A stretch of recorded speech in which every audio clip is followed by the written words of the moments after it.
Yun. Oh, mga kabunyog itong mag-ina na ito, si Leandro Libeste at si Loren Legarda. Ay, tambak ang kanilang kaso, tambak ang kanilang problema ngayon. So, yung dating akala ni Loren Legarda, tahimik ang buhay niya. Wala. Ngayon, biglang natambak ang problema niya at matitindi itong mga problema niyang kinakaharap. Ang kaso niya, plunder. Nitong mag-ina na ito, ang kaso nila plunder, mga kabunyog. Ay alam naman natin, pag sinabi mong plunder, non-bailable yan. Non-bailable yan. At seryoso, si Ombudsman Boying Rimulya sa kaso nilang yan. O kaya nga ngayon, 3 araw na o pang-4 na araw na ba yun? Pero yung unang 3 araw ng impeachment trial, wala, absent si Loren Legarda, mga kabunyog. Hindi na makita. Ngayon namang araw, itong si Leandro Libeste, pinatawag ng NBI, sinumpi na ng NBI para doon sa honey trap.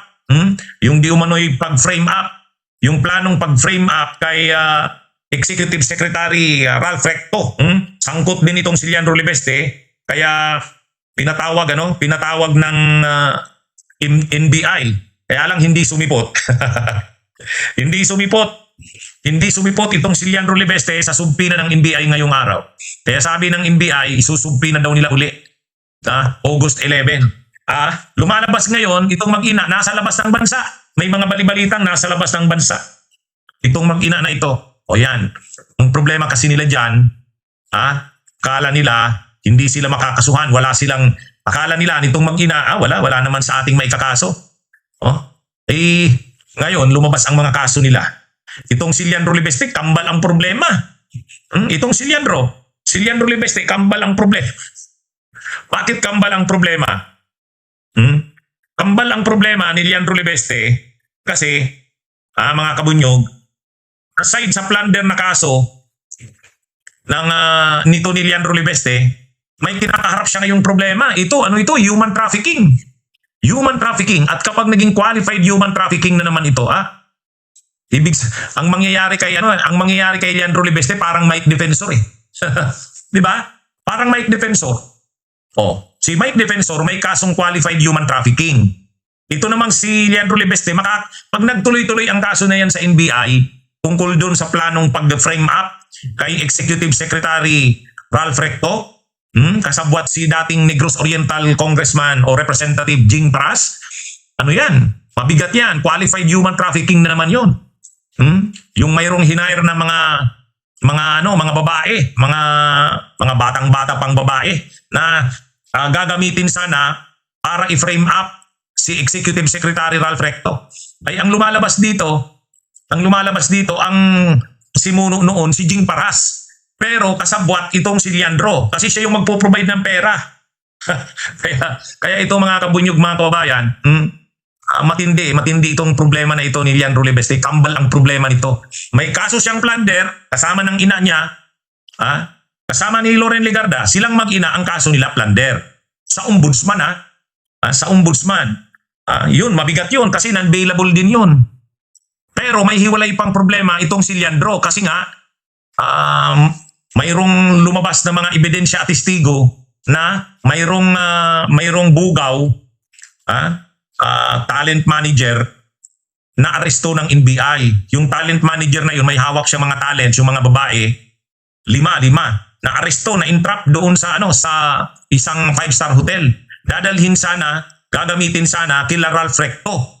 Kumbaga papainan ng babae, ipi-frame up.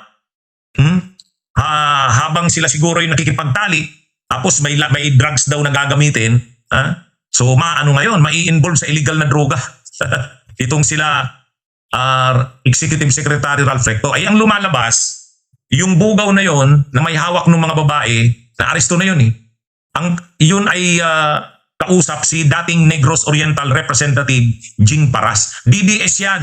Si Jing Paras, DDS yan. Kasama nga nila Mike Defensor, kasama nila Eric Celes, kasama nila Chavit Chingson, saka nito ni Leandro Libeste. Ang plano daw, tataniman ng babae si Executive Secretary Ralph Recto. Siyempre, pag nataniman ng babae, nakuna ng video, ng picture, sira si Ralph Recto. Ay mahigpit ang away ng Libeste at Recto sa politika ng Batangas, lalo na malapit na ang 2028 elections. Kaya sa ngayon, nasasangkot itong si Leandro Libeste doon. Kaya 2 ang kaso nito ni Leandro Libeste. plunder dahil doon sa mga solar projects na hindi niya naman na-deliver. Pangalawa, yun nga, itong honey trap. At lumalabas ngayon, hindi lang pala si Executive Secretary Ralph Recto ang tataniman ng babae, ang ipi-frame up sa babae. Pati pala si Ombudsman Boying Rimulya, saka si Vince Dizon, tapos si SILB John Vic Rimulya, yung mga matataas na officials ng Administrasyong Marcos. Tataniman ng babae. Yan ang So ngayon, itong si Leandro nasasangkot. Bakit nasasangkot? Ito ang binanggit daw ni Congressman Jing Paras na magpi-finance. Siyempre kasi mga mamahaling babae yun. Malaking pera ang involved. Siyempre, bilyonaryo itong si Leandro. Ito ang inaasahang magsasagot ng gastos doon sa mga babae. Yan mga kabunyog, mga kababayan. Kaya ang nangyari dito, grabe ang problema nito ni Leandro Libeste. Ngayong araw, pinatatawag sana siya ng NBI, sinugpi na siya ng NBI. Kaya lang, sinugpi na siya ng NBI, hindi siya sumipot. Hindi siya sumipot ngayon. Kaya sabi ng NBI, hindi, tuloy pa rin ang kaanong ito. Tuloy pa rin itong ito. Si Leandro Libeste ay kambal-kambal ang mga kaso. Pag natuloy ang kaso na yan, diyan sa pag-frame up ng babae kay Executive Secretary Ralph Recto, pwedeng pumasok din yan sa qualified human trafficking. Bakit?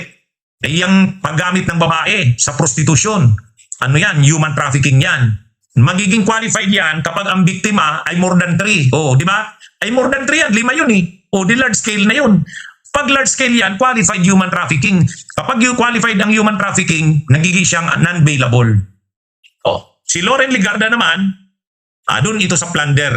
Ang balita ngayon, nasa labas ng bansa ang mag-ina. Nasa labas ng bansa.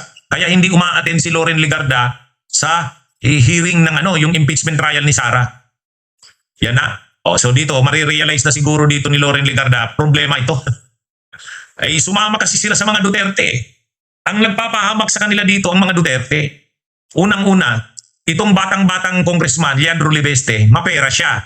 Successful daw siya sa negosyo niya. Sabi ni Loren, genius daw ang anak niya eh. Ang problema ngayon, ginagamit ng mga DDS. Dahil alam na bilyonaryo siya, may pera siya. Pinagpaplanuhan nila ngayon na parang destabilization ito eh. Sisiraan ng administrasyon. Tataniman ng mga babae itong mga matataas na opisyal.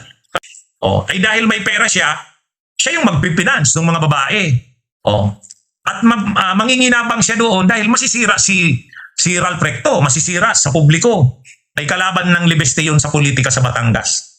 Kaya, so ngayon, sino ang nag-iisip ng lahat ng yon? Si dating Congressman Jing Paras daw ng Negros Oriental. Si dating Congressman Jing Paras, DDS yan, kagrupo nila yan. Kaya, ang nangyari dito kay Leandro Libeste, nang mapasama siya sa mga Duterte, nasira na siya. Ito namang si Loren, nung kasama pa si Loren Legarda, nila Ping Lacson, sa kanila Tito Soto, pagkakasama pa sila sa Senado, okay pa yan si Loren eh. Sumama siya ngayon dito sa mga kila Marcoleta, sumama siya dito kila Amy Marcos, sumama siya dito kila Robin Padilla, kila Alan Cayetano. Napasama siya. Napasama sila. Anong tawag doon? Karma ba yun? Karma ba ang tawag dyan?